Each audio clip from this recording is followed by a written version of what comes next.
Hola a todos y bienvenidos a otro episodio de Art Story Time, el espacio donde descubrimos las historias detrás de las grandes figuras del arte. Hoy tenemos una historia fascinante, una historia que comenzó en el sur de los Estados Unidos, pero terminó cambiando el curso de la pintura contemporánea. Hablamos de un artista que en muchos sentidos redefinió lo que significaba ser pintor. Su nombre, Jasper John. Jasper John nació en 1930 en Augusta, Georgia, pero no fue la ciudad, sino en el campo, lo que marcó su niñez. Pasó sus primeros años con sus abuelos paternos en Alladale, Carolina del Sur, tras el divorcio de sus padres. Luego estuvo un año viviendo con su madre en Columbia. Posteriormente residió durante varios años con su tía Gladys. Creció en Alladale, una pequeña ciudad que, si bien no era un epicentro artístico, sí alimentó la semilla del arte que crecía en su interior. Desde muy joven, Jasper sentía una profunda atracción por la pintura, algo casi sorprendente, como si el pincel fuera una extensión de su alma. De hecho, y esto es una anécdota curiosa, él decía que deseaba pintar desde los 5 años. Ya tenía un amor tan fuerte por el arte que fue más allá de los juegos. Sin embargo, la vida de un joven artista no siempre es fácil. A pesar de su pasión, Jasper no empezó su camino en el arte de inmediato. En lugar de eso, siguió el camino de muchos jóvenes de su época y terminó inscrito en la Universidad de Carolina del Sur, donde pasó un par de años entre 1946 y 1947. Fue en esa universidad donde empezó a tomar sus primeras lecciones formales de arte. Pero algo curioso sucedió aquí. Había un profesor de los que a veces se sienten como un pequeño viento impulsando a sus estudiantes, que le insistió a Jasper: si realmente quieres ser artista, deberías ir a Nueva York. Y Jasper, aunque sin mucha idea de lo que le esperaba, decidió seguir su consejo. El viaje a Nueva York y la influencia de la guerra. Jasper John llegó a Nueva York en 1948 a los 18 años de edad. Fue aquí donde estudió en la Parsons School of Design, pero en ese momento la ciudad no era la capital del arte que conocemos hoy en la actualidad. Era un lugar de transición y para Jasper fue un choque cultural. Imagínense, del tranquilo sur de los Estados Unidos al bullicio de Nueva York, donde el arte se estaba convirtiendo en algo completamente nuevo. Pero antes de que pudiera sumergirse de lleno en ese mundo artístico de la ciudad, la Guerra de Corea lo llamó.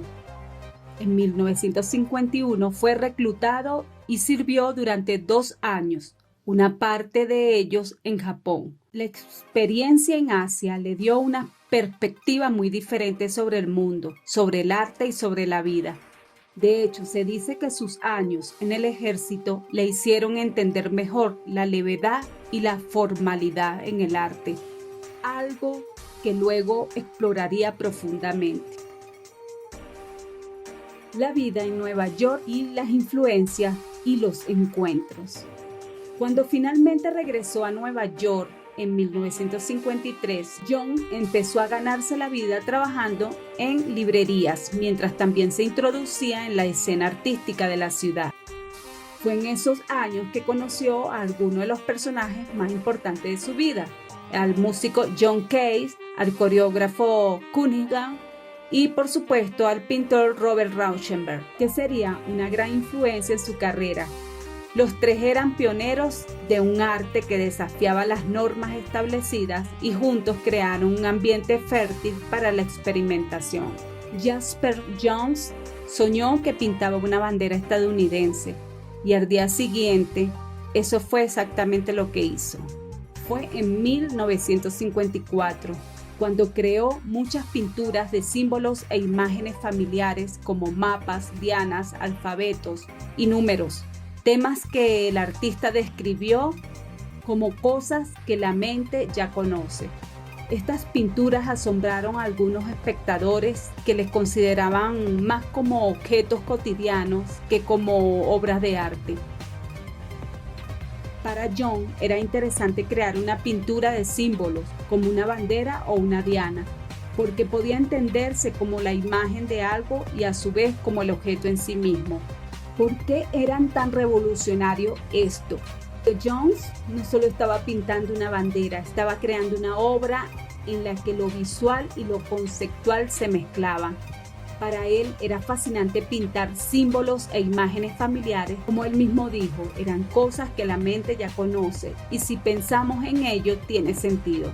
Cuando ves una diana sabes qué es, pero John hizo que te detuvieras a pensar en ella. ¿Sabías que si lanzaras una flecha a la imagen de su diana, aunque sea solo una pintura, sabrías cuánto te has acercado al centro?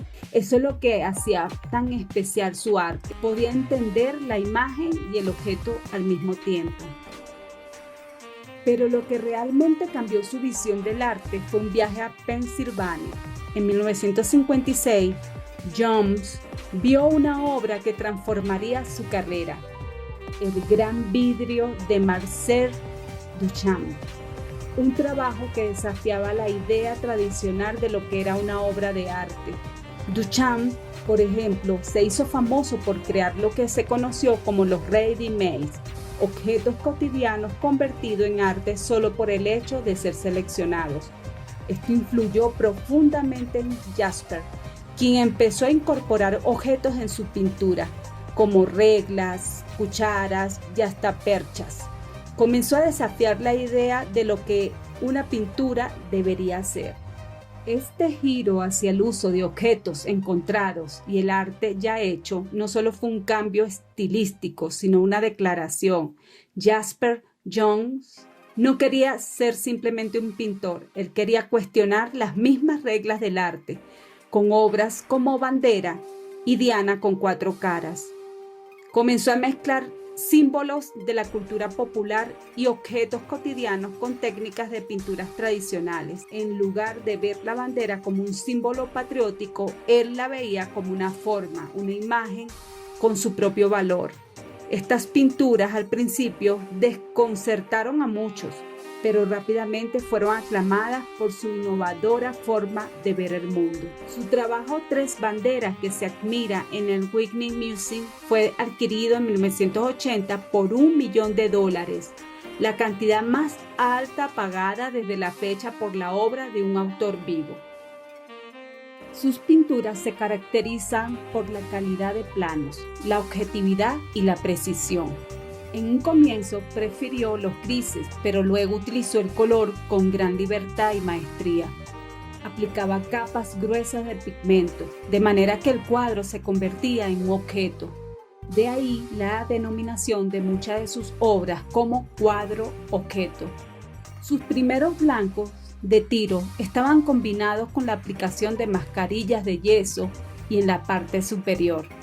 Tanto en ellos como en sus banderas utilizó el collage de periódicos y fotografías.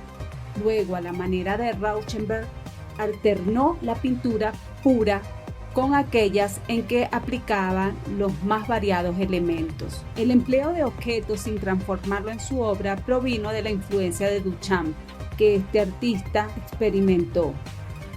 Intentaba reproducir al infinito los objetos más comunes y menos aparentemente pictóricos, banderas norteamericanas, blancos de tiro o números tipográficos, latas de cerveza, bombillos o espejuelos, sin destruir la condición que tenía en realidad. Para él la pintura no representaba, sino era. A inicios de 1978 expuso en la ciudad de Nueva York un ciclo de 4 obras tituladas Las Estaciones, consideradas de gran significación para la historia del arte estadounidense. Su aporte fundamental fue el de desatar en los pintores norteamericanos una vinculación con su realidad, apartándose del arte abstracto que se venía haciendo para la fecha.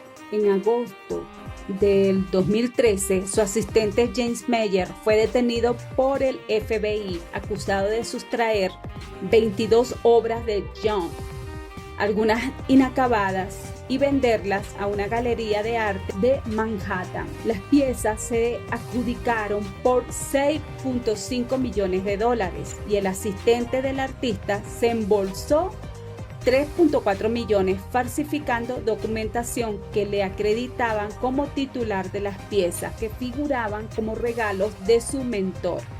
En el acuerdo de venta se imponía la obligación a los potenciales compradores de no exhibir la obra en 8 años y la prohibición de cederla o revenderla durante ese tiempo. El legado de Jasper Johns. Algunos lo consideraron un neodadaísta por su enfoque en los objetos encontrados, pero Johns no era un seguidor de ninguna corriente. Fue un pionero que le dio una nueva identidad al arte moderno. Su obra desafió el expresionismo abstracto y al mismo tiempo lo tomó como base para algo nuevo. Con el paso de los años, Jasper Johns se consolidó como uno de los artistas más influyentes de la segunda mitad del siglo XX. Su estilo, que inicialmente se apartó del expresionismo abstracto, abrió el camino a muchos otros artistas del pop art y el arte conceptual. Su habilidad para transformar lo cotidiano en algo significativo cambió la forma en que entendemos el arte hoy. Jasper Johns nos dejó una lección importante. El arte no tiene que seguir reglas. Puedes cuestionarlas, desafiarlas y a veces incluso hacerlas desaparecer. Gracias por habernos acompañado en este recorrido por la vida y obra de Jasper Johns. Ha sido un privilegio compartir con ustedes estos momentos de reflexión y apreciación del arte. Los invito a seguir explorando, cuestionando y profundizando en el vasto mundo del arte. Que cada uno continúe trazando su propio camino de descubrimiento y expresión. Nos encontramos nuevamente en el próximo episodio de Art Story Time.